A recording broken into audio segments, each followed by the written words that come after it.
Então a pergunta é essa: se eles não descobriram o Estilo da Vida e nem a Pedra Filosofal, por que então que nós falamos dele?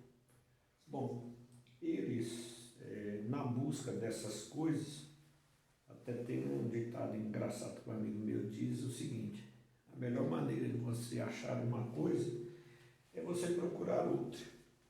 E foi mais ou menos isso que aconteceu. Eles queriam achar o elixir da longa vida, a pedra filosofal. Não acharam a mesma coisa nem outra. Não descobriram. Só que nessa época, 300 anos antes de Cristo, ou depois de Cristo, vamos dizer aí, 1721 anos depois da nossa era, o cara ia fazer uma pesquisa, ele não tinha equipamento nenhum, não tinha nada, só tinha ideia na cabeça. Ele primeiro tinha que inventar o equipamento para depois ele testar a sua ideia.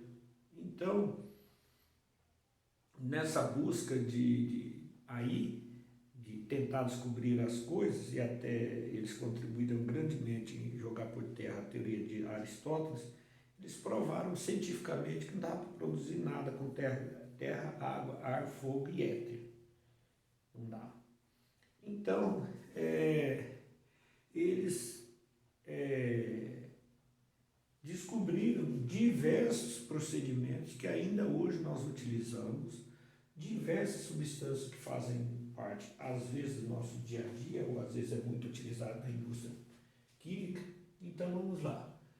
Calcinação. O que é a calcinação? É um superaquecimento de alguma coisa, e com esse superaquecimento, uma substância se transforma em outra. Vou citar o exemplo da produção de cal, como que é feito. Eles pegam rochas de calcário, colocam em grandes fornos, como cerâmica de tijolo, coloca as rochas e taca fogo, mas de deixar incandescente. Isso faz com que ocorra a evaporação de gás carbônico e fica só óxido de cálcio. Então, uma substância se transforma em outra com esse superaquecimento da rocha. Tem uma rocha marinha que ela passa por esse processo de calcinação e é utilizada na indústria cervejeira, pois ela produz grânulos tão pequenos que filtra até bactéria no sistema de filtragem. Não passa líquido nenhum, não fica nada decantado. Então, é superaquecimento onde há a transformação de uma substância em outra. Cristalização. De repente, a cristalização é um processo que ocorre com sal, só que ocorre com outros sais também. No caso, pega-se a água do mar, ela passa por uma filtragem para tirar a areia, e aí coloca-se em grandes piscinas rasas, e o calor faz com que a água evapore.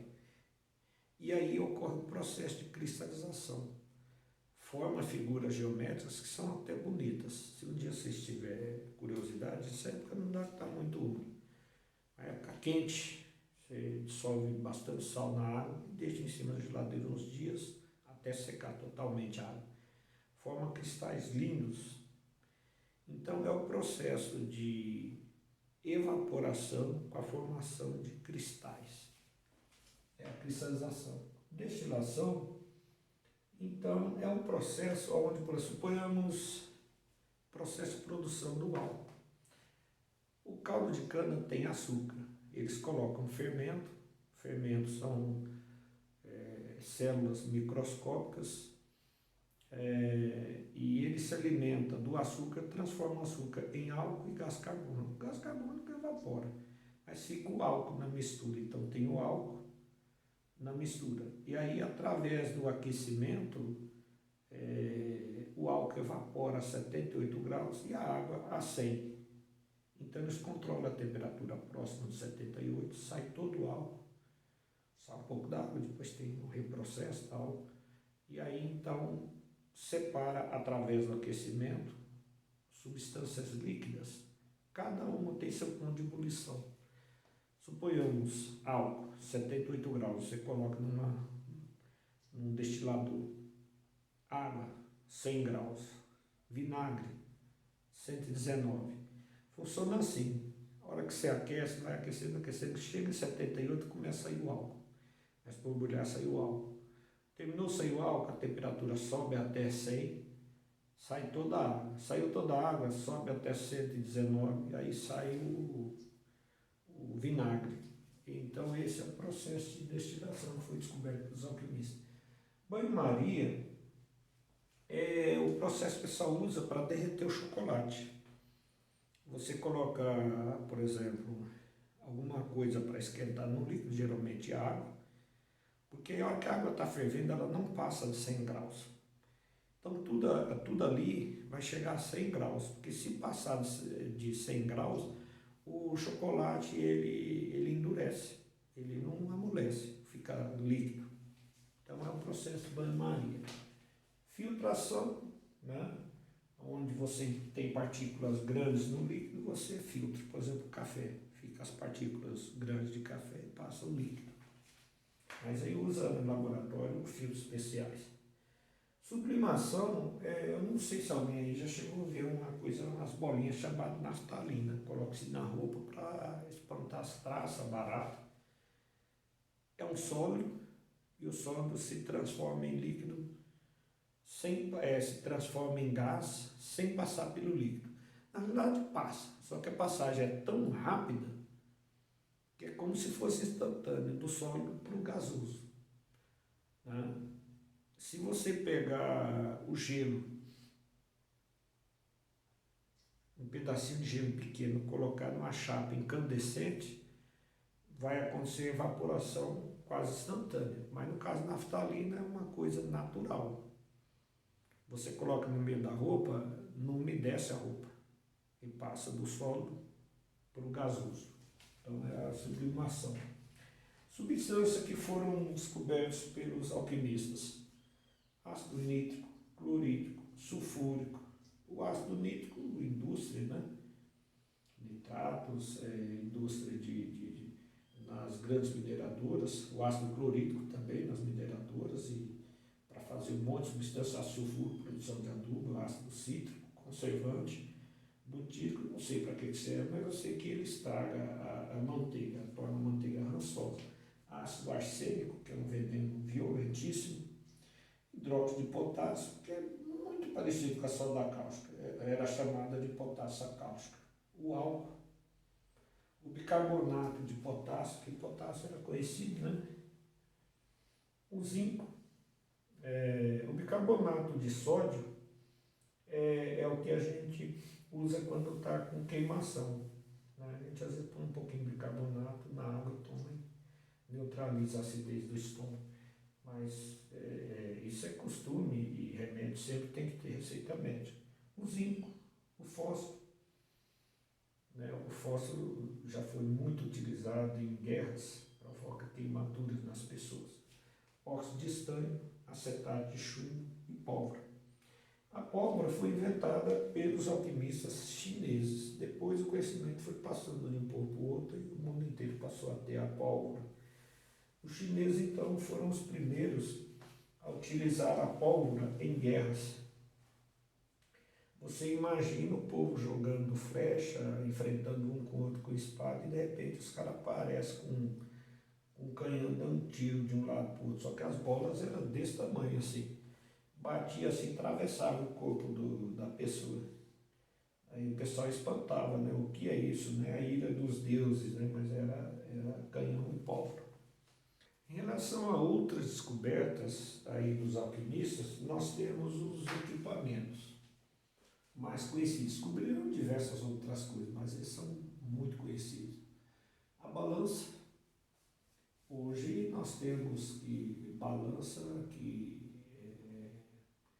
custa uma fortuna, que meu filho trabalha no laboratório especializado de análise de remédio, que custa tipo uns 400 mil reais, é uma coisa absurda, né? Muito sofisticada. Almofarias, então seria hoje difícil pensar em um mundo sem balança. Você vai no supermercado, tem balança para tudo. Tantas gramas disso, tantas gramas daquilo. condensado. Almofariz com pistilho. Isso aí, sempre também quando a gente fala, os alunos ficam com um monte de interrogação. O que será isso? É um socador de água que você tem na sua casa. A diferença é que em laboratório se usa cerâmica. Material de cerâmica e mais arredondado o fundo e mais arredondado o material. Em vez de você bater, você firma na bancada e você faz movimentos circulares, você esmaga o que está lá com esses movimentos circulares. Em vez de você bater para socar o alho, você colocar esse pedacinho de alho e vai forçando para baixo e fazendo movimentos circulares, vira um creme. Alambique, né? E com isso eles descobriram diversas substâncias através da separação delas dentro do líquido. Para separar as substâncias que estão no petróleo, tem querosene, tem gasolina, tem gás, tem um monte de coisa. Eles usam um alambique, vamos dizer, um destilador mais sofisticado. É um alambique, né, uma torre de fracionamento, mas é o funcionamento idêntico aí. Né? Então essas foram as descobertas dos alquimistas. E aí, com os alquimistas, a gente encerra um pouco dessa parte histórica. Vamos falar no próximo, a próxima aula nós vamos falar do modelo atômico aí, né? Ou o próximo bloco. Evolução do modelo atômico. Nós começamos agora a falar sobre a evolução do modelo atômico. Quais foram os cientistas que contribuíram para que a gente tenha as informações que a gente tem hoje sobre o átomo. E o primeiro dele que nós vamos falar é de John Dalton. Ele apresentou o seu experimento, esqueci de colocar aqui, em 1822. Mas vamos falar um pouquinho de John Dalton. John Dalton, ele era um químico, um cientista inglês. E ele fez grandes contribuições à evolução do modelo atômico e também fez experimentos científicos sobre cálculos moleculares que ainda hoje são considerados corretíssimos. E em 1800 era muito comum as pessoas saírem com faz-tudo das faculdades, estudava um pouco de tudo, ele saía sabendo tudo, apesar de que também eram poucos que tinham acesso a uma faculdade nessa época, eram só pessoas bem financeiramente. Mas, detalhes à parte, John Dalton, ele fez o descobrimento de uma doença chamada de daltonismo, daí vem o nome, fulano é daltônico, por causa do descobridor que foi John Dalton.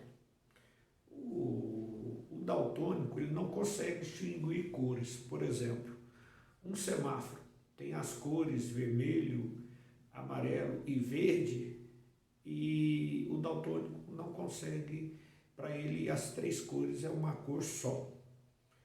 Eu vim a descobrir recentemente que existe daltônico parcial, onde, por exemplo, na impressora temos a mistura de três cores, magenta e outras lá que não me lembro.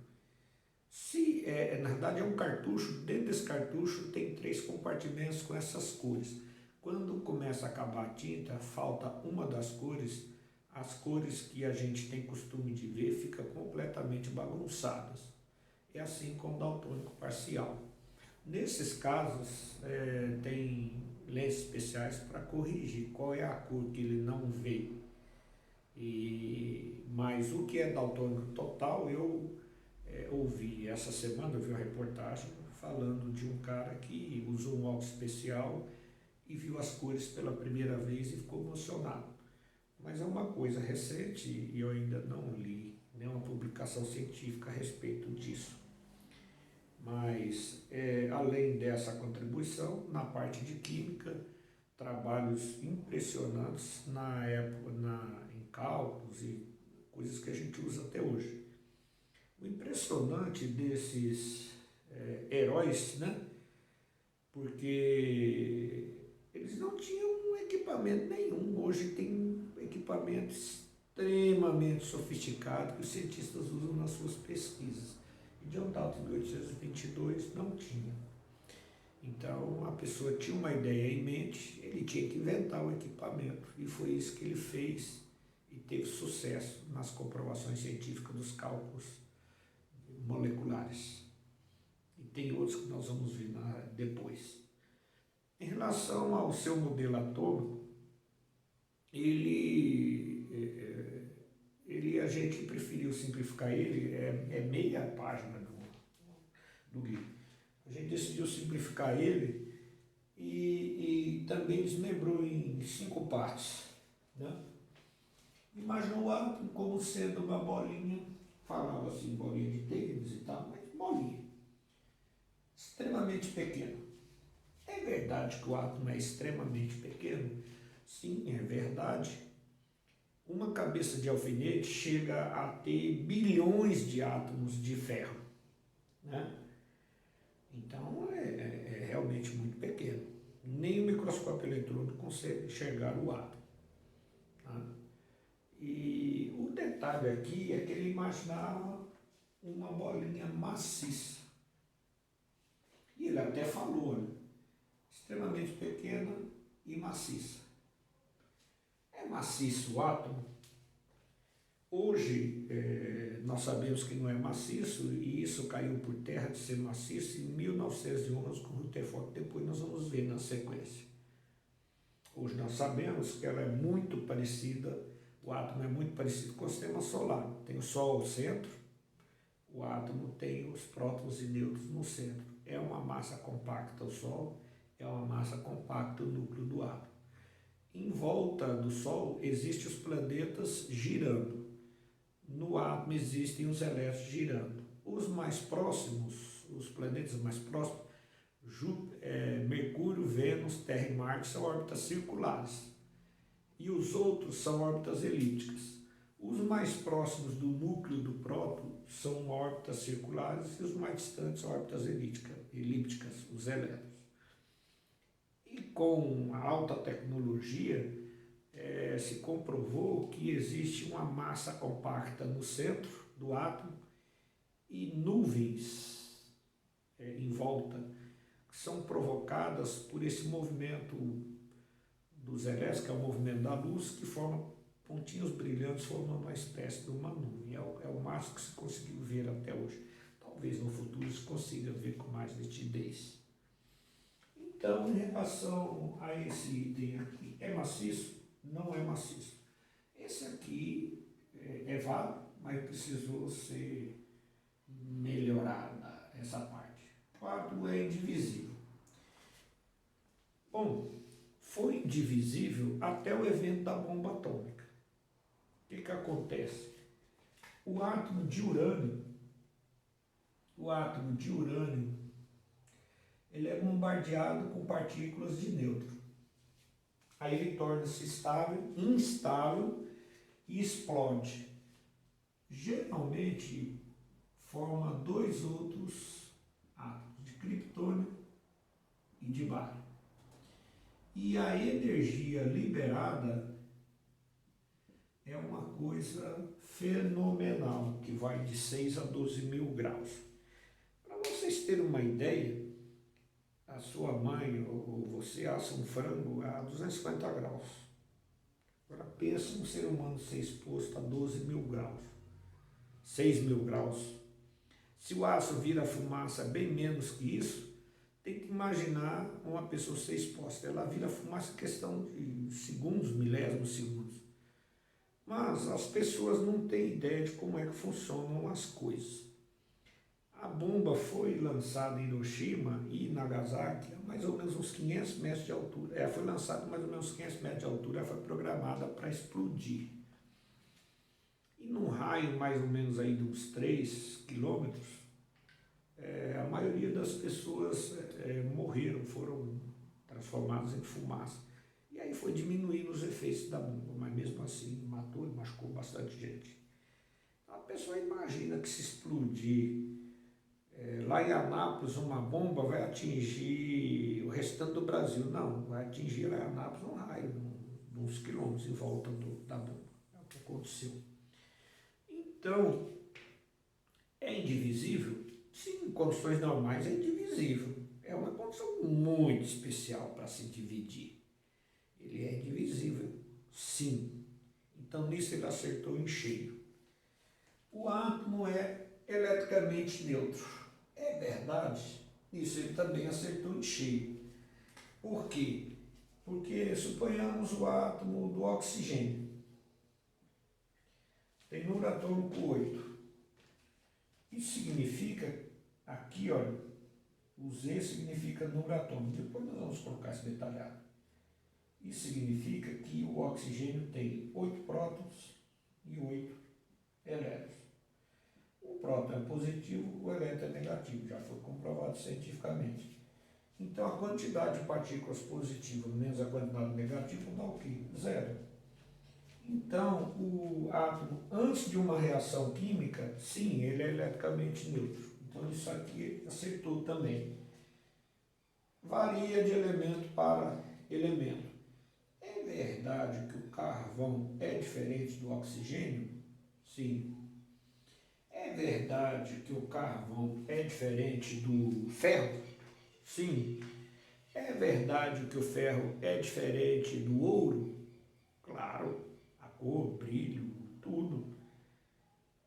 Bom, considerando que todos possuem as mesmas partículas, prótons, nêutrons e elétrons, o que faz a diferença então do átomo? Se o hidrogênio, que é o menor de todos, tem também essas partículas, com exceção do nêutron, o que faz então a diferença? O oxigênio tem o quê? Prótons, nêutrons e elétrons. O ferro tem o quê? Prótons, nêutrons e elétrons. O ouro tem o quê? Prótons, nêutrons e elétrons. Então, o que faz a diferença de um átomo para o outro? A quantidade de partículas. Suponhamos o ferro. O ferro tem número atômico 26. Ele tem 26 prótons, 26 nêutrons, 26 elétrons e 26 nêutrons. Bom, o ouro, singular U, 79, isso significa o quê? 79 prótons, 79 elétrons e 79 nêutrons. Então, o que faz a diferença entre um átomo e outro são as quantidades de partículas. Isso é o que vai fazer a diferença entre um átomo e outro. Tá? Então, variando de elemento para elemento. Na realidade, o que faz um átomo ser diferente do outro, então, são as quantidades de partículas. Né? Os átomos são diferentes uns dos outros por causa da quantidade de partículas, prótons, nêutrons e elétrons. Então, essa última aqui precisou também de uma modificação. É verdade que um átomo é diferente do outro? É verdade. É verdade que ele é diferente em relação à bolinha? Não, não é verdade. É em relação à quantidade de partículas. Aí, tá? Então aí nós terminamos aí com Dalton. O outro cientista que nós vamos falar é de Goldstein. Olha, é um nome alemão difícil de pronunciar. Eu prefiro falar os dois finais aí sobre o nome dele. Eugen Goldstein. Goldstein, não dou conta não. Ele foi um físico e químico alemão e desempenhou um papel fundamental nos estudos do raio-x. Bom, em 1886, esse físico ele criou um tubo. Como eu disse, nessa época a pessoa não tinha nenhum equipamento, ele tinha que inventar equipamento. Ele tinha uma ideia em mente, aí ele inventou um tubo. Nesse tubo havia descargas elétricas e ele percebeu que isso no ambiente rarefeito, onde tinha poucos gases lá dentro, e ele observou quando ocorria descargas elétricas através desse tubo, surgiam raios, né, atravessando, colidindo com esse ar rarefeito, formava raios, e esses raios tinham comportamento magnético positivo. Esses raios estavam sendo projetados dentro desse tubo. No primeiro momento, ele foi chamado esses raios de raios canais. Depois, Rutherford, nós vamos ver mais detalhadamente sobre o Rutherford, ele fez experimentos com esses raios canais com hidrogênio, né, projetando a partir do hidrogênio, que possuía a menor carga até então, e comprovou que de fato existia esses raios positivos, e, né, que era a menor carga conhecida, era do hidrogênio, e ele passou a chamar essas partículas que eram projetadas nesse gás de próton, e depois veio a se chamar próton. Quem descobriu foi Goldstein. Quem aperfeiçoou o enunciado de Goldstein foi Rutherford, mas quem descobriu foi Goldstein. Um deu uma contribuição e o outro melhorou a contribuição através da sua participação. Outro cientista que deu a sua contribuição na evolução do modelo atômico foi o Thomson. Ele, em 1887, pouco tempo depois de ter sido descoberto por Goldstein o próton, ou seja, um ano depois, né, ele descobriu o elétron. Ele aproveitou o tubo que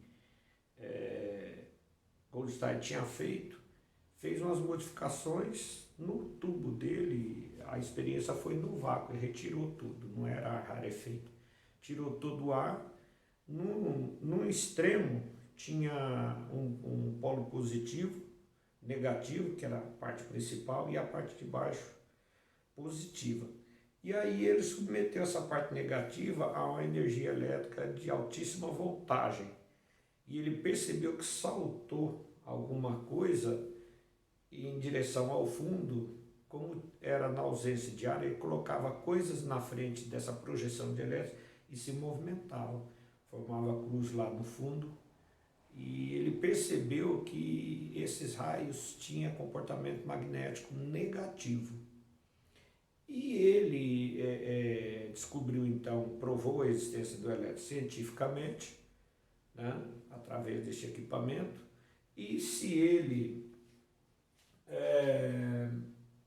não inventou o aparelho de raio-x, ele inventou a peça que é o coração do aparelho de raio-x, que é a lâmpada.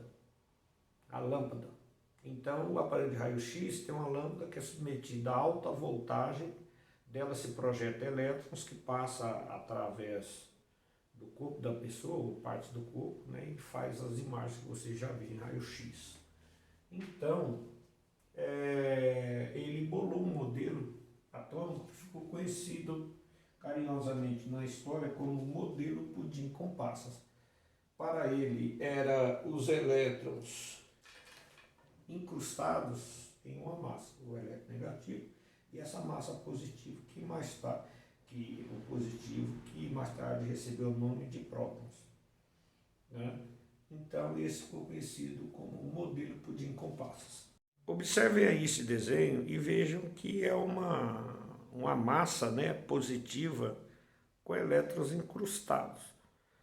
Mesmo que hoje seja motivo até de brincadeiras, mas temos que dar muito crédito a Thomson, porque ele descobriu uma das 3 partículas fundamentais.